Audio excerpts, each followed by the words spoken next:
Hi. In this video, we'll talk about a few more cell structures and cell movement and what's outside the cell, cell walls and extracellular matrix. So plants and a lot of protists have something that's called a central vacuole. So a vacuole is just a large, mostly water-filled cavity in the cell. It's surrounded by a membrane. And in plants, and if we were going to be in the lab and looking through the microscope at plant cells, you'd be able to see what's shown here, and that is how all the rest of the organelles inside of the plant cell tend to get pushed up against the side by this large water-filled central vacuole. And this vacuole is generated by the endoplasmic reticulum, and it's mostly used to help keep the cells what we call turgid. So the opposite of that would be wilty. So plants like to have high osmotic pressure, which doing the diffusion and osmosis lab, you'll get an idea about what that is, with water constantly trying to flow into the central vacuole and keeping that pressure, keeping the cell wall rigid. That's being turgid. So that's what we want. That's what plants want. Also helping the cell keep its structure for all cells is the cytoskeleton. The cytoskeleton, we can see right in the word here, cyto means cell and skeleton is skeleton. So the cytoskeleton are proteins inside the cell whose function is to help the cell maintain its shape. And some of them have other functions as well. And there's three main types of protein that make up the cytoskeleton, and we'll talk about each of these in turn. The skinniest filaments, which are sometimes called microfilaments, they're made out of a protein called actin, so I'm going to mostly call them actin filaments because that causes less confusion with the largest filament in the cells, which is microtubules. They're made out of a protein called tubulin, and they're hollow tubes like straws in the cell. And then the third type are sometimes called the boring filaments because they don't do anything active. Both actin filaments, as you might guess from the name, and microtubules are involved with active movements of the cell or moving things around inside the cell.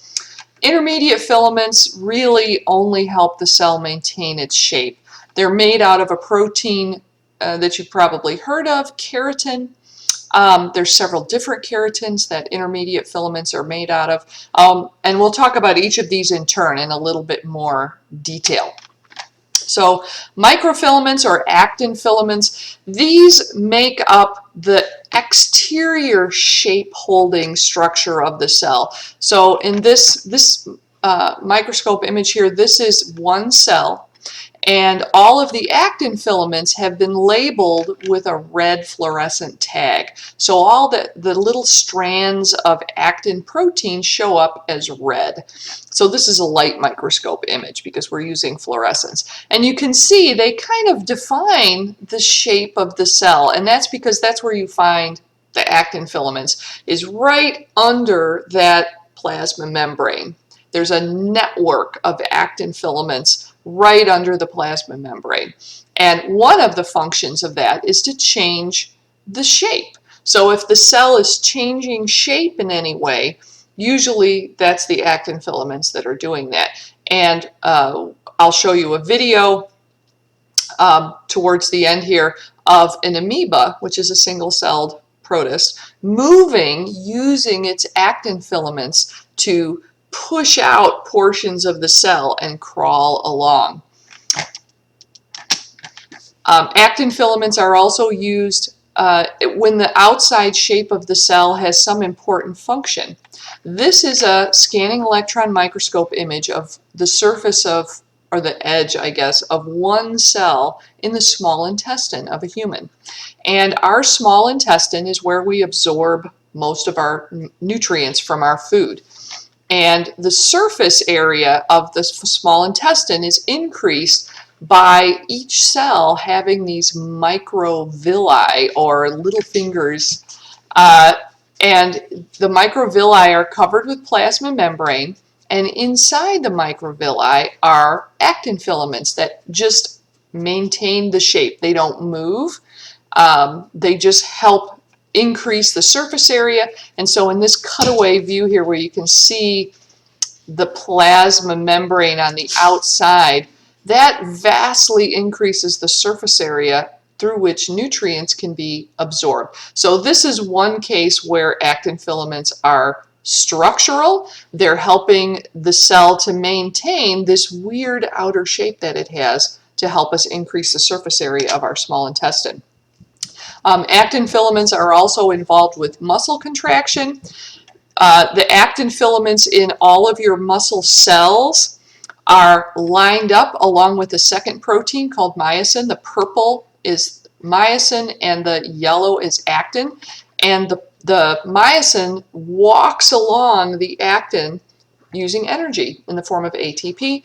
Each ATP causes the myosin to take one step, and your whole muscle cell gets shorter, and that's how your muscles contract. In this electron microscope image, the purple myosin here are the darker bands here that you can see, and the lighter strands that we can see off to the sides here, those are the actin filaments by themselves.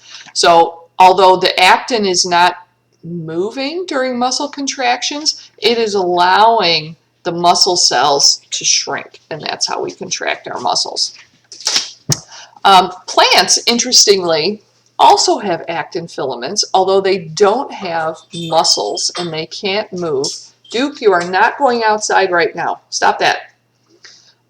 Instead, they use their actin filaments that also have myosin walking on them for something completely different. And this is one of the really cool things about evolution, is how different types of cellular machinery are used in completely different ways in different types of organisms. So in plant cells, this same system of having actin filaments under the surface of the cell and having myosin attached to the chloroplast that can walk on the actin is used for something called cytoplasmic streaming. So in plant cells, in order to give all the chloroplasts an equal shot at having sunlight shine on them, because the chloroplasts are where photosynthesis occurs, in order to allow that to occur, the cell is constantly moving those chloroplasts around, and it uses the exact same actin-myosin system that we use for muscle contraction. And this is just a little short video of that. So there we can see the chloroplast kind of moving in a circle. It's short, so I'll play it one more time. You can see those little chloroplasts streaming around. So that movement of those chloroplasts, so the chloroplasts are inside one cell. The plant cell is the brick-shaped structure, the rectangles. Those are the plant cells. And the chloroplasts are the little green marble things going around inside there. So actin filaments are used whenever a cell is crawling as well. So this is, oh wait, I don't have my pointer on.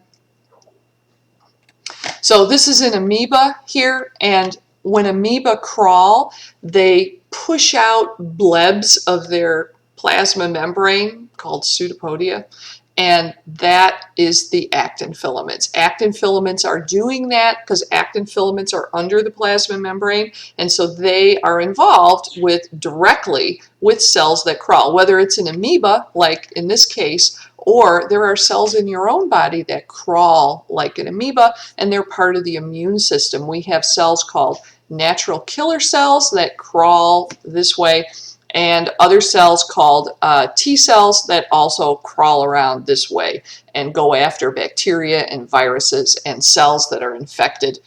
So I have a little video of this. So this is an amoeba, and you can see the pseudopodia getting larger and larger, and various vesicles inside the cell streaming into those pseudopodia, Those pseudopodia are expanding because of actin filaments. Actin filaments are being rapidly synthesized in those regions, and then the cytoplasm flows in and fills in the space behind it, and that's how they move. So if a cell is swimming, however, using flagella, then that is not, in fact, actin filaments, that's microtubules. So this is a green algae. This is in fact the same green algae that I showed you in an earlier video with a transmission electron microscope image of it. This is Chlamydomonas. You can see the little chloroplasts inside there. The nucleus is at the back here, this clear area where there's no chloroplast, that's the nucleus. And these long flagella, that's what it uses to swim. And that, in fact, has microtubules inside the flagella, not actin filaments. Microtubules are the largest structure, that are the largest portion of the cytoskeleton in width. They're hollow. They're made of little protein, globular proteins called tubulin.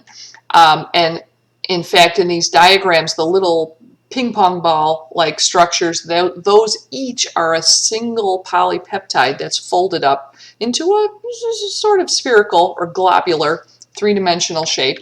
So here are some cells here, and the blue is the nucleus, the green is the microtubules. So this again is a light microscope image. The microtubules, the protein in the microtubules has been labeled with a green fluorescent tag, so we can see them. So you can see they're kind of distributed throughout the cell, and in fact there's a really bright area next to the nucleus in each cell. That's the microtubule organizing center. So the microtubules, you can see, have a very different distribution than the actin filaments. The actin filaments are concentrated right under the plasma membrane. They're involved anytime the plasma membrane is moving. The microtubules, however, are concentrated next to the nucleus, and then they radiate out throughout the rest of the cell. The microtubules are involved with several kinds of movements. They move the chromosomes during cell division. They also are the component inside a cilia or a flagella that make it move. And they also are involved moving things around inside the cell. So all of those little organelles and vesicles inside of the cell move, and they move by microtubules. And so here we have one of those vesicles, and it could be a lysosome, it could be a peroxisome, it could be a digestive vesicle, it could be vesicles moving from the endoplasmic reticulum to the Golgi to the outside of the cell. Anytime you have a vesicle moving inside of the cytoplasm, it's being moved on microtubule tracks. And just like for actin, we have myosin that can walk on actin. For microtubules, we have a different protein, dynein, that can walk on the microtubules, and it uses the same energy source. It uses actin, and so we have those microtubule tracks that go all over the cytoplasm. There are little vesicles being tracked around all over the cell with the same kind of proteins, different protein, but does pretty much the same thing, walks along the microtubules using ATP as the energy source. And let's look at a little video of that. So here's our vesicle, the big blue blob, that's the vesicle, and our microtubule track there, and there's our little dynein protein. Each step uses one ATP as it walks along, dragging that big vesicle. And this is how all of the vesicles move in our cells. So this is a nice electron microscope image. Oh, wait, let me get my pointer back here. This is a scanning electron microscope image. Again, one of those frozen sections. They split it apart so you can see things in 3 dimensions. And here's our microtubule, and here's two vesicles that are being moved along the microtubule. And you can see that they're quite small, smaller. These vesicles are smaller than a bacteria, so they're quite small. A bacteria would be about 1 micrometer, and these vesicles are about 1/4 of a micrometer, so very tiny. And inside all the cells in your body right now are these little vesicles zipping all around on these little microtubule tracks going all over the place. And here's a nice video. This video was taken through a microscope, and it's just a portion of a cell. So it's a cell that's very flat, and they've shined the microscope not on the nucleus, so we can't see the nucleus in this image, or even the edge of the cell. What we can see is just a little small portion of the cytoplasm, and those long strings are microtubules, and you will see little vesicles zipping around on the microtubules.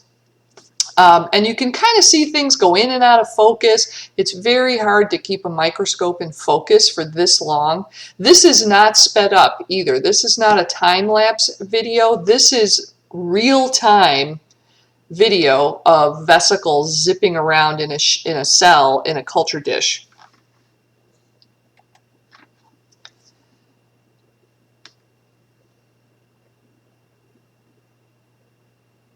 You can see they look like they're moving pretty fast. You can see some larger things going in and out of focus. Those are probably mitochondria.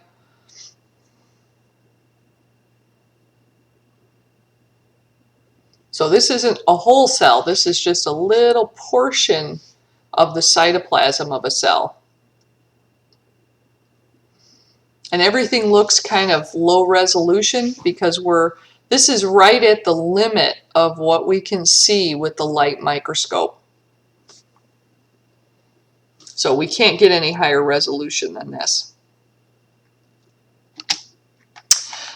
Controlling the microtubules is the microtubule organizing center. And in most organisms, that microtubule organizing center is a pair of centrioles. And centrioles are made of microtubules. In this diagram, they kind of show them like off in the middle of the cytoplasm, but that's not really where they are. As we saw in that first picture that I showed you, the microtubule organizing center is right next to the nucleus. So these belong next to the nucleus, not out in the middle of the cytoplasm like they're shown here. Animal cells, like human cells, all have centrioles. And all the microtubules extend out from the centrioles. And the centrioles are kind of weird. They're at right angles to each other like this in the cell. Plants don't have them, but they still have microtubules. They still have a microtubule organizing center, even though they don't have centrioles. So here's an electron microscope image of them. So these things together, these two centrioles, are called a centrosome, although I'm not going to ask you to distinguish between those two words, those very similar sounding words on the exam. If I'm talking about a pair of centrioles or centrosomes, that it will be clear that they belong together. I won't ask you to distinguish between those, but if you hear either of these, centrioles, centrosome, we're talking about the same thing. This pair of weird structures that are made out of microtubules that occur at right angles to each other. So we can see one in cross section and one in longitudinal section because they're actually at right angles to each other. Microtubules form the structure inside of cilia and flagella, which I've shown you already. This is a cross section of a cilia or a flagella. It doesn't matter which one because they look exactly the same in cross section. And in fact, if cilia and flagella were being named today, knowing what we know now, they would have a single name. Scientists who were microscope scientists who were first naming these structures did not know that they had exactly the same structure. So if a cell had a 1 or 2 and they were really long, they called them flagella. And if they were short and the cell had a lot of them, they called them cilia. But now we know that flagella and cilia are the same. They are the same structure. They're made out of the same protein. They look exactly the same in cross-section under the electron microscope. They work the same way. It's just length. So if they're long, we tend to call them flagella. If they're short, we tend to call them cilia. But they're actually the same. And they work using that same dynein motor protein that is used to move vesicles around in the cell.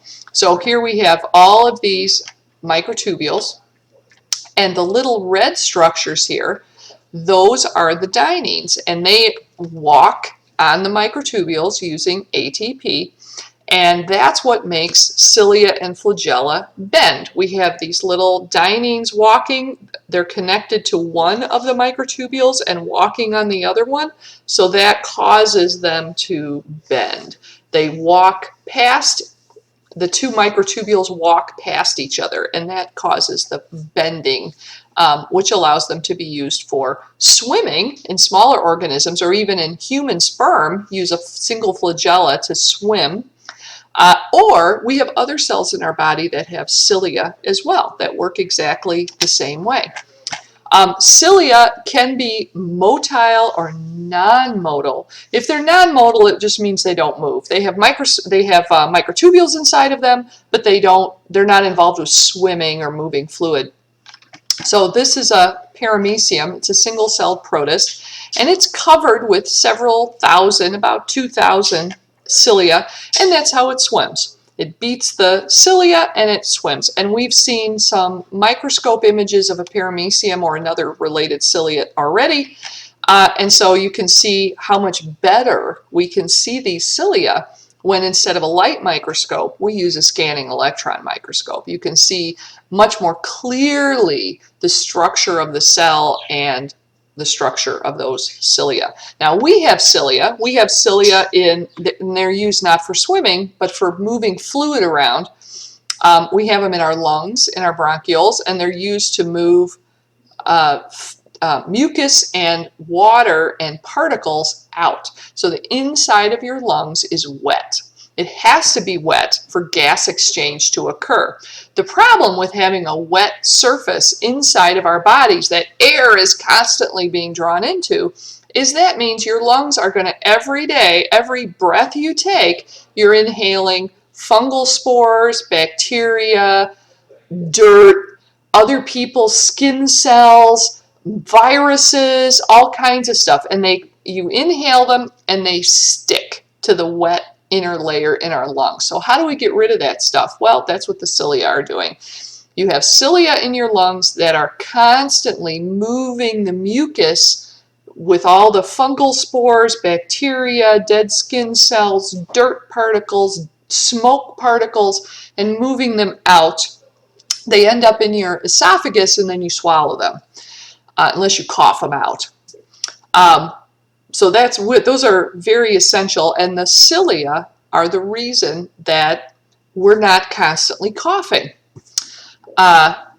So we also have some cilia in our stomachs that are used for moving the mucus around that our stomach secretes to protect it from acid. Women have cilia in their fallopian tubes. The fallopian tube connects the ovary to the uterus, and the fallopian tubes are filled with fluid, and the cilia that line them waft the egg or an embryo, if it's fertilized, down to the uterus from the ovary. And also human embryos also have cilia inside the embryo that waft growth factors around, so that we really need them. This is some nice scanning electron microscope images of cilia in human lungs. So this is one cell here, and you can see the edge of the cell. See the edge of the cell, and then a little tuft of cilia on there. And this is an area of the trachea that has mucus-producing cells. So the big balls here, those are cells that are producing mucus. Mucus is just protein and water. So the mucus-producing cells secrete their mucus protein, and then water is drawn out by osmosis. And that provides a sticky surface for all this crap that we breathe in to stick to. And then the cilia, which you can see in between there, they're constantly moving it out, moving it out, moving it out. And this is the reason that smokers cough, because smokers in the upper part of the respiratory tract, these cilia just get damaged by the heat and they get burned. And they don't function. Lower down in the respiratory tract, they're coated with tar and they cannot work properly. So smokers have to cough every day, many times a day, to get that mucus out. Their mucus secretion is also higher because the cells are irritated. So irritants increase the production of mucus and make you cough more. So luckily for smokers, if you quit before permanent lung damage occurs, your mucous membrane in your lungs will recover very quickly, and usually when people quit smoking, their smoker's cough goes away in about 2 weeks, sometimes even faster. As these cells, that's an epithelial layer, so it's constantly regenerating, will repair itself. We also have non-motile cilia in a few places in our body. So the cilia in the fallopian tubes, in our lungs, in our stomachs, even in our sinuses we have some cilia. Those are all motile cilia. They move, they're moving fluids around. We also have non-motile cilia all over the place. So why are they cilia and not microvilli? Because they have microtubules inside of them. So some of our sensory cells are actually non-motile cilia. So the rods and cones in the retina of your eye that sense, the rods sense just light. Those are our black and white vision. And the cones are our color vision. They're actually modified cilia. And they don't move. The sensory hairs in the cochlea of your inner ear, which sense fluid movements and send signals to your brain, that's our hearing, they're actually non-motile cilia as well, and they have microtubules inside of them. Unfortunately, though, unlike the lungs, these do not regrow. These non-motile cilia are also found on cells all over our body, and their function is not known. It's guessed that they may take part in receiving hormone signals or other sensory signals, but we don't really know. They've been kind of recently discovered. And lastly, the last part of the cytoskeleton are intermediate filaments. Intermediate filaments are made out of keratin proteins, and these are the ones that are called the boring part of the cytoskeleton because they don't move. They're not involved in any cell movements inside the cell, outside the cell, movement of the cell itself, nothing. They don't move. They are just simply the structure of the cell. So this is one cell here. The orange is the nucleus, and the green is the keratin. So the keratins have been labeled here with a fluorescent tag so that we can see them, and we can see that they're just kind of uniformly throughout the entire cell. Keratins also help cells hold on to each other. So when your organs, in places where you have cells tightly holding together, like in your skin, in the epithelial layers that surround your organs, your stomach and your liver and your intestines, there are keratins that bridge the gap between the cells and hold on to each other to make your cell layers stick together. So the reason that your skin sticks together is because of keratins that extend from cell to cell in your skin, holding on to each other. So it's anchoring cell shape, maintaining structure inside the cytoplasm, and also helping organs to stick together. So these are the ones that we talked about so far. And my suggestion for how to study this material is to draw 3 cells, a bacterial cell, an animal cell, and a plant cell. And then draw in all of these cell structures. Which cells do they belong in? Chloroplasts are only found in plant cells out of those three. Centrioles are found in animal cells, but not plant cells. Where do we find mitochondria? Only in eukaryotes, so animals and plants. So put in all the cell organelles. What is their function? Do they have a membrane? Do they not have a membrane? Ribosomes? No membrane. Nucleus? Yes, membrane. And if you can do that, you're going to have a really good handle on all of the structures inside of cells. So let's talk about outside the cell now. So some cells have cell walls, and we already talked a little bit about that with plants, that their cell walls are mostly made out of cellulose. So here's a nice microscope section of a pine needle. You know how small a pine needle is. So this is a microscope slide, a cross section right through a pine needle. And the little brick-like structures, those are single cells. Those are plant cells. And what is outside, what's kind of glowing purpley in this particular section, those are the cell walls. So plant cells have cell walls. Fungal cells have cell walls. Bacteria also have cell walls. Human cells and other animals do not have cell walls, but that doesn't mean our cells are like the blob. They still have structural components on the outside. They're just not a cell wall. They're more like a protein net that we call the extracellular matrix. And in fact, that extracellular matrix can be quite thick and strong, for example, in bones. So here's a section through a human bone, and we can see these little purpley structures here. Those are the cell bodies of human bone cells, or osteoblasts. And what they do is they secrete this very dense collagen matrix around them, and that's our bone. Our bone is mostly this extracellular matrix. Here's another nice scanning electron microscope image, and the little cube-like structures here, those are the individual plant cells.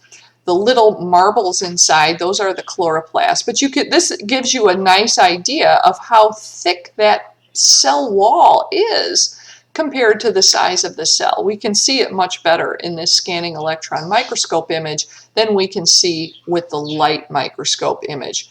So pretty much all cells have a cell wall except animal cells. There's some protists that don't have cell walls either, like that paramecium that I showed you. They don't have a cell wall either. For plants, the cell wall is made out of cellulose. For fungi, it's made out of chitin, another polysaccharide.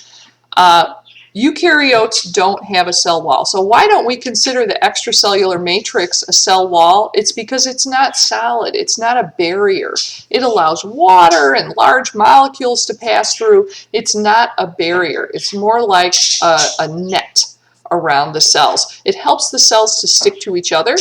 Cells are attached to their extracellular matrix, but it's not a barrier of any kind, and that's why it's not a cell wall. It's a matrix. It's the extracellular matrix, or the ECM. The ECM in animal cells is mostly made up of collagen, which is a protein that you've heard of. Collagen is found in all the organs in our body. It's part of our skin. It's part of all of the tissues in our body and helps hold things together. And the ECM is integrated with the cell and attached to the cell through proteins that are stuck in the membrane. And this is one way that cells communicate with each other in an animal body as well. So here's a cell membrane, the little white things, those are phospholipids. Inside the cell, in the cytoplasm, right under that plasma membrane, is the network of actin filaments. Hold on. And they're all connected to each other. And then there are proteins outside the cell, and that's the extracellular matrix. And the cell, proteins in the cell membrane, are connected to the extracellular matrix and also connected to the actin filaments. And this is one way cells stay in place in our organs and also receive signals and interact with other cells, because we have other cells that are crawling around. We have cells that are looking for debris to eat. These are parts of the immune system, the cells that are crawling around in your body. Natural killer cells and T cells and macrophages, they're all crawling around and interacting with other cells through this extracellular matrix. So actin filaments are anytime the membrane is moving. So like an amoeba crawling, a human white blood cell crawling around, that's actin doing that. Actin is under the membrane, helping cells move that way. If the cell is swimming using flagella or cilia, that's microtubules. That's the part of the cytoskeleton that's involved. Microtubules are also used inside the cell for moving vesicles around. Actin filaments are also involved with muscle contraction and with cytoplasmic streaming in plants. I didn't put that on this slide. And then animals have extracellular matrix around their cells. Pretty much everything else has a cell wall except for a few protists. So that's the end of the cell structures. And in the next video, we'll talk more detail about cell membranes.